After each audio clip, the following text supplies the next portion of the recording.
We are joined today by Olof Mörck, guitarist for Swedish metal band Amaranthe, who are currently supporting their latest creation titled Maximalism. Their fourth album, look for it through select retailers and online October 21st through Spine Farm Records. So thank you Olof for taking the time to talk to us today. I know you guys are busy promoting the new album, and also I just want to congratulate you guys on your fourth album. Well, first of all, thank you very much, and it's lovely that you're taking the time to interview me, and it's a pleasure to join you. And once again, thank you. It's a real pleasure to have our fourth album out finally, and it's going to be really nice to see the reactions of you guys. Yeah, awesome. So the last time I talked to you guys were supporting Massive Addictive in North America, and now that you guys are ready to release your fourth album, how does it feel to be releasing, your fourth album? Well, I mean, it's really, really fantastic. We have obviously been touring quite heavily on the Massive Addictive record. We did 3 full North American tours, for example, and of course it was really exciting to play those songs, but we've played, I think, over 300 shows on that record now, so it's really nice to add some new songs, and of course the album itself finds quite a few new perspectives on the Amaranthe sound as well, so it's really, really interesting to see the first reactions as well. So it's exciting times to be sure. All right, great. Yeah, that's good to hear. Yeah, I'm sure all the fans are pretty excited, as am I, being like what I like to call a veteran Amaranthe fan. It's awesome to hear, man. Okay, so when I initially heard the title of the album, Maximalism, I really got excited. And I've already heard the album, but I don't want to spoil anything for the listeners just yet. So would you mind telling the fans what they can expect this album, how this album is different in comparison to your previous albums? What can we expect? Anything new, anything different, anything familiar? Just can you elaborate, tell us a little bit about the new album? Sure, of course. I guess it's all of those things that you said. I mean, it was very important for us this time that we just didn't repeat, what we did before. So this is certainly a more diverse album. It has even more, influences than the previous records, and I would say that still, with these new takes on the Amaranthe sound, it's still very recognizably an Amaranthe album. So we try to. We tried to take the whole idea, as far as we possibly could, hence the title, Maximalism. So and I think that we really achieved that, and, have that diversity while, still not losing our identity. So we released the first single just like, I think it was 3 weeks back, and it was pretty much the most different Amaranthe song that we released so far. And there was even some people that were a little bit worried about that, but since then we released another 2 singles before the album, just to show off that the idea of the album is not to change the sound entirely, but to have diversity.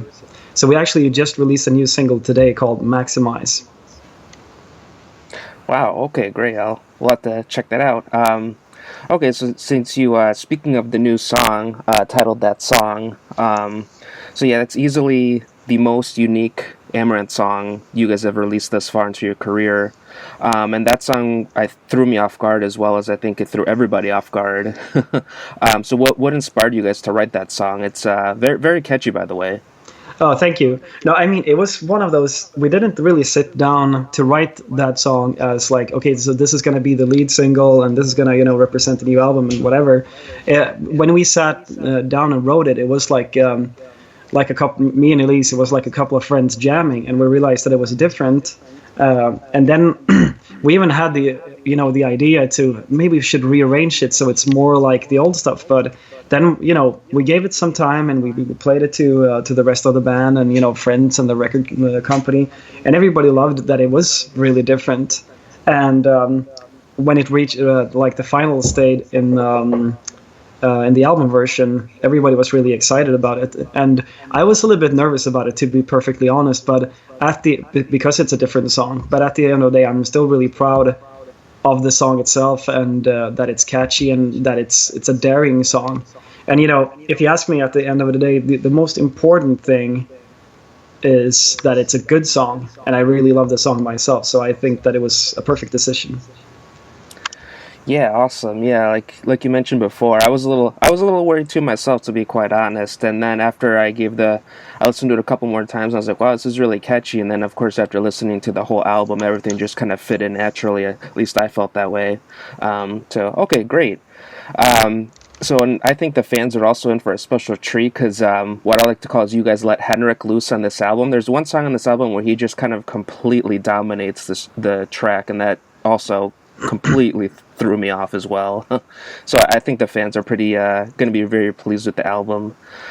Um, okay, something that you guys really excel in are ballads, especially sentimental ballads. Can the fans expect any ballads on Maximalism? Yes, absolutely. We have two pretty powerful and also pretty different ballads. There's one song called Limitless, which is it's very very recognizably Amaranth, and I guess it goes into like a similar category as the True from Massive Addictive, but it's a little bit more even more laid back and very personal and very up close. And on top of that, we also have a song called Endlessly, which is very it's very very emotional. It's so emotional that Elise was even crying when she was recording the chorus to that song in the studio. No, not that song, but Endlessly.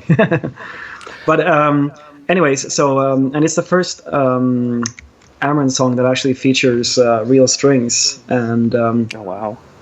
so it was a track that was very very close to heart. It was written quite quickly, but it was by far the most advanced Amaranth track ever to arrange and produce. So I think it closes off the whole album in a really nice way, and especially if you listen to the whole album from Maximize as the first track to Endlessly, I think that the whole thing fits together really well. I think that Endlessly is a little bit like the post ending, the ending credits to an epic movie or something like that. Yeah, definitely. Yeah, I would agree as well. Yeah, from the first to the last song, it all flows almost like a story, I would say. Mhm. Okay, so that kind of leads me to my next question. Are there any tracks in the album that you are especially fond of, proud of, or have like a connection to? Any tracks that stick out in the album?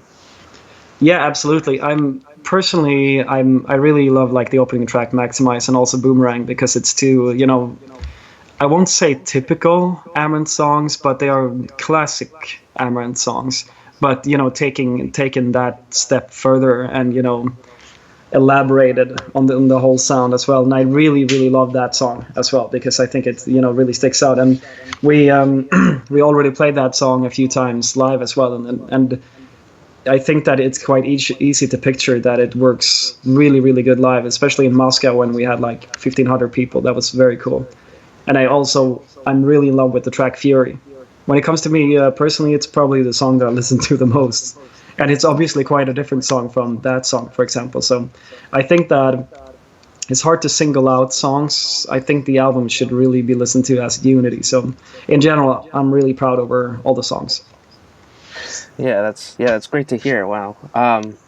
Okay, so now that you guys have the new album, of course, touring plans I'm sure are underway. And like you said, you guys were just you played a couple shows in Russia and in Europe. So what are the touring plans for Maximalism? And are there any North American or U.S. dates in mind?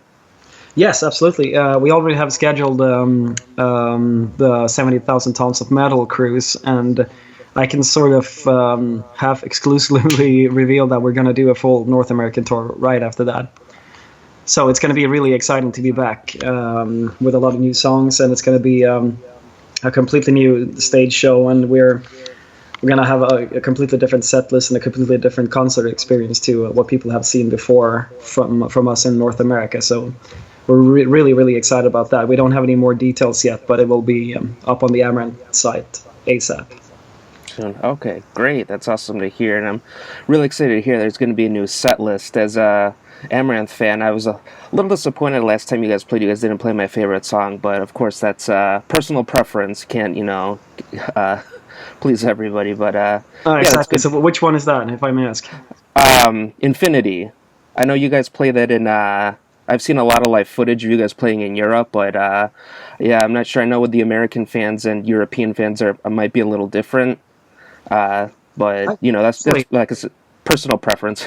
yeah, cool. I really like playing that that song. I really like playing Infinity as well. I mean, it's a very sort of an emotional track for me. So it's not at all impossible that we will bring that back into the set. We played that, I think, almost 200, 250 shows or something. So it would make sense to bring it back because we haven't played it for nearly a year and a half or almost 2 years.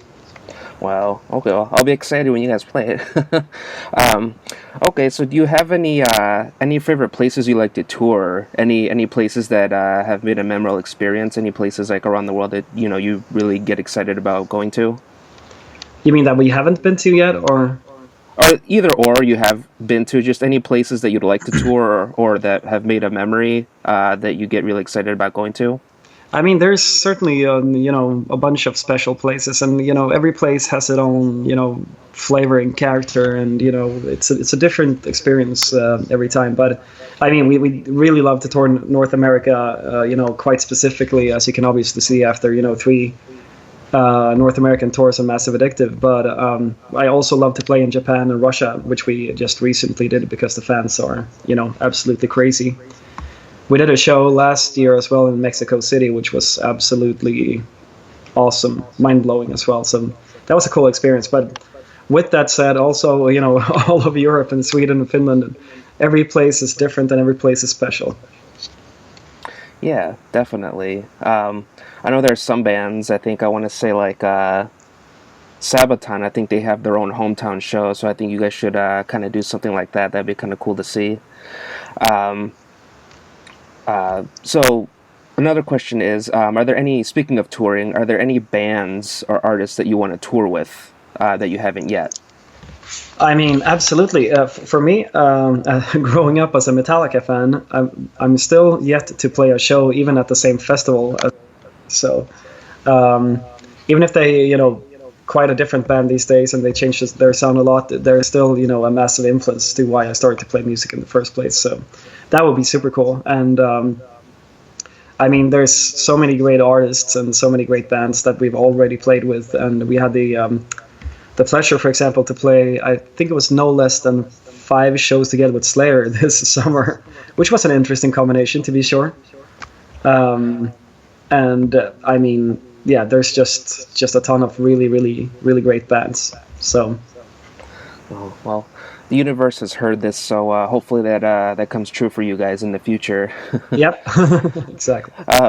Okay, so with Amaranth, and over the years, everybody's been kind of a little, with the metal scene, people like to put labels and slap, genres on all these bands, and personally, I don't really like that. And Amaranth continues to kind of almost challenge the elitists and the purists out there. So where do you guys see yourself in the metal spectrum, if anywhere? And would you say that Amaranth is its own genre? Well, just as I said, I mean, people have been trying to pigeonhole us into, a lot of different epithets, and some are more fitting and some are less fitting. I know that we've been called like hybrid metal. Somebody called us death pop, I think, on the first record. I found that a little bit funny. But I don't have like a personal, preference, but I still think that we somehow, firmly belong in the metal sphere, in the metal, world somehow, even if we obviously are heavily influenced by a lot of other things. I think pretty much like I'm not sure what example to take, but Elevate, yeah, for example, who plays this folk metal. I mean, it's almost these days it's almost only folk, but they don't play folk festivals. They play metal festivals, and it's pretty much the same thing for us as well. So um, I think that hybrid metal comes pretty close because it's a hybrid and it's definitely a form of metal. Yeah, I would have to agree as well. Yeah, you guys don't stick to any one genre, which is very cool, in my opinion. Um, so, okay, a little bit of a personal question here. I know you kind of mentioned a little bit about it a couple minutes ago. Was there a moment or a particular time that you decided you wanted to pursue a career in the music industry? Was there anybody who influenced you? Any bands? Any music? Any albums? Just what made you decide to go into the music industry? I mean, definitely from the very first moment that I picked up a guitar, I sort of knew that that's what I wanted to do with my life, and it's been like that ever since. I think there was definitely some watershed moments as well. Like, I mean, it's one thing practicing a lot and starting all these different bands and knowing that you want to be releasing albums, but not knowing how realistic it is to actually start a career in music. But the first time that we played with my other band, Dragonland, in Japan when I was 20 years old, I was definitely like, okay, so this is exactly what I should be doing, and this is exactly what I want to do for the rest of my life. So, but there's been a lot of moments like that since. Also, like the first small little tour that we did with Amaranth back in 2010 together with Camelot, and seeing that we already had a lot of fans even if we didn't have an album out. That was sort of a very cool moment and an eye opener, just confirming that you're quite possibly doing something right. Yeah, definitely. Well, thank you for sharing that little bit of personal details with us. No problems, man. So, all right, so we're winding down. We have a couple more questions left, and there's a couple of questions that we usually like to ask artists, and one of those is, do you have any advice to those who are pursuing a career in the music industry? Do you have any advice or words of wisdom that you want to share with the up-and-comers? Absolutely. Number one is to always practice a lot. Don't practice too much, but still practice a lot every day, and get as good as possible on your instrument or your vocals or whatever it is. Because if you have that, you can pretty much you can do anything with those skills. And also, I would say that never give up.